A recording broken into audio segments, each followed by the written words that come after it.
मध्य प्रदेश की आर्थिक राजधानी इंदौर शहर के जिला न्यायालय ने वर्ग विशेष युवती द्वारा लगाए हिंदू युवक पर दुष्कर्म ब्लैकमेल के आरोपी युवक को दोष मुक्त किया है।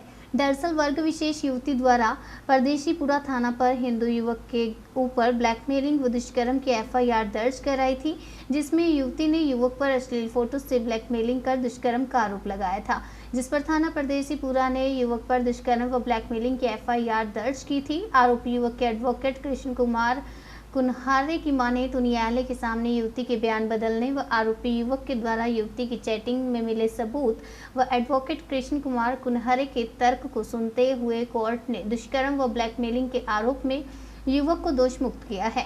एडवोकेट कुन्हारे की माने तो कोर्ट में युवती के बयान को संदेहास्पद मानते हुए कोर्ट ने माना है कि अलग अलग धर्म में होकर शादी संभव न होने की जानकारी के बाद भी आरोपी के साथ फरियादी द्वारा शारीरिक संबंध बनाने के लिए दी गई सहमति दूषित सहमति न होकर स्वतंत्र सहमति है।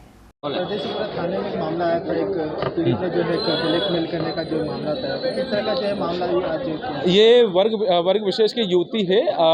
इसने हिंदू धर्म के एक युवक आरोपी स्वदीप कुशवाहा के विरुद्ध 23 मई 2020 को परदेशीपुरा थाने में एक रिपोर्ट लिखाई थी कि दोनों का परिचय सोशल मीडिया फेसबुक के माध्यम से हुआ था और फेसबुक के माध्यम से होने के बाद दोनों के बीच प्रेम प्रसंग हुआ।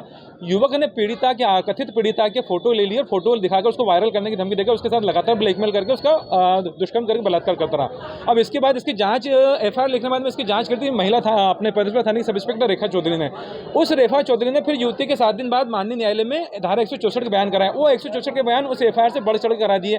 युवती ने उसने बोला कि मुझे ये ओंकारेश्वर भी ले गया, खंडवा में भी ले गया, कोल्ड ड्रिंक में नशीला पदार्थ भी बनाया, जो बढ़ चढ़ा के बयान होते हैं। वो सब बयान होने के बाद जब युवती को कोर्ट में बुलाया गया, हमने जब कोर्ट में युवती से सवाल जवाब करे वकील के रूप में, तो इसने युवती ने सब चीज़ें स्वीकार कर ली कि मुझे पुलिस कभी भी महिला थाने की सब इंस्पेक्टर कभी भी ना ओंकारेश्वर ना खंडवा ना ही परदेशीपुरा का जो घटनास्थल था नंदनगर, वहाँ पे भी मुझे लेके नहीं गई। कोई फोटोग्राफ्स आपत्तिजनक ना मुझसे जब्त करे ना आरोपी से जब्त करे। इसके साथ में ही घटनास्थल का कोई मौका नक्शा भी आरोपी मेरे सामने नहीं बना।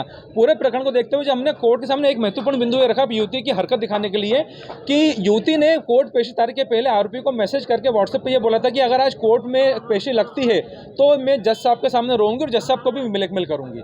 ये जब चीज़ें हमने उसको व्हाट्सएप दिखा के उसके मैसेज पूछे तो उसने ये चीज़ भी कोर्ट के सामने सच्चाई देखकर उसने उस चीज़ को कबूला कि हाँ मैंने कोर्ट को ये सब चीज़ें कोर्ट के लिए बोली थी। ये सब चीज़ देख के कोर्ट भी उसमें हैरान हो गई। बाद में जब उसकी मेडिकल रिपोर्ट देखी तो मेडिकल रिपोर्ट ऑफिशियल रिपोर्ट में आरोपी की कोई बलात्कार की कोई भी पुष्टि नहीं होने से कोर्ट ने ये चीजें हमारे तर्कों को सहमति में माना कि चूंकि युवती मुस्लिम वर्ग की होकर युवक हिंदू था, तो जब दो व्यक्ति अलग अलग धर्म के हैं और दो व्यक्ति अलग अलग धर्म के होने के बाद भी अगर युवती को इस चीज की जानकारी है कि दो व्यक्तियों का अलग अलग धर्म के होने के कारण शादी संभव नहीं है, उसके बावजूद भी युवती अगर उसके साथ आरोपी के साथ शारीरिक संबंध स्थापित करती है तो ये नहीं माना जाएगा कि ये सहमति आरोपी ने उसको बहला फुसला के दूसरी सहमति ली। इस सहमति को स्वतंत्र सहमति मानेंगे। ऐसा महत्वपूर्ण अभिमत देते हुए कोर्ट ने आरोपी को दोषमुक्त करा। साथ में ही युवती की पूरी घटना और कहानी और पूरे बयानों को संदेहास्पद माना। थाने की बात करें तो कार्रवाई में जो है जो फोटो जमा नहीं हो, इसमें सबसे प्रमुख बात यह रही कि युवती ने जो आरोप लगाए थे या तो पुलिस को इस केस के अंदर तो आरोपी से फोटो जब्त करना था, घटनास्थल पर युवती को ले जाना था, लेकिन चूंकि ऐसी घटना हुई नहीं थी तो इसके अंदर जो अनुसंधान अधिकारी सब इंस्पेक्टर रेखा चौधरी वो उसको कहीं पर ले जाने में असमर्थ थी। तो इसमें वास्तव में ये केस एक झूठा केस था, इसमें खात्मा लगना था, लेकिन जानबूझ के युवती के साथ मिलकर इसमें सब इंस्पेक्टर अनुसंधान अधिकारी ने एक ऐसे मामले में आरोप चालन पेश करा जिसमें मामला खात्मा लायक था। इसको लेकर हम अब चूंकि जजमेंट के बाद में और निष्पक्ष अनुसंधान अधिकारी द्वारा नहीं करने को लेकर माननीय उच्च न्यायालय खंडपीठ इंदौर में याचिका पेश कर रहे हैं और पुलिस के वरिष्ठ अधिकारियों को भी उक्त जांच अधिकारी की संदिग्ध भूमिका से अवगत करा रहे हैं। सर कौन से थाना क्षेत्र का मामला था? कब का मामला? ये परदेशीपुरा थाना क्षेत्र का मामला था और इसके अंदर जो घटना उन्होंने लिखाई थी अगस्त 2019 से लेकर मार्च 2020 तक की उन्होंने एफआईआर लिखाई थी। कोर्ट ने यह भी माना कि चूंकि 2 महीने 4 दिन विलंब से भी एफआईआर क्यों की गई उसका भी स्पष्टीकरण ना ही जांच अधिकारी ना ही अनुसंधान अधिकारी ने ना ही युवती ने दिया। पूरा मामला ये हो गया आजकल के नशीला पदार्थ पिलाकर जो बलात्कार की घटना को लेकर जो स्टोरी बनती है, कहीं जगह ये सच्ची होती है लेकिन कहीं जगह झूठी होती है। वहाँ पर वो ये उस झूठी एफआईआर का सर्वोच्च जीवंत उदाहरण है किस प्रकार से एक हिंदू वर्ग के युवक की एक अन्य वर्गीय युवती ने जिंदगी खराब करी, उससे पैसा हड़पने के लिए पूरे का पूरा स्क्रिप्ट लिखी।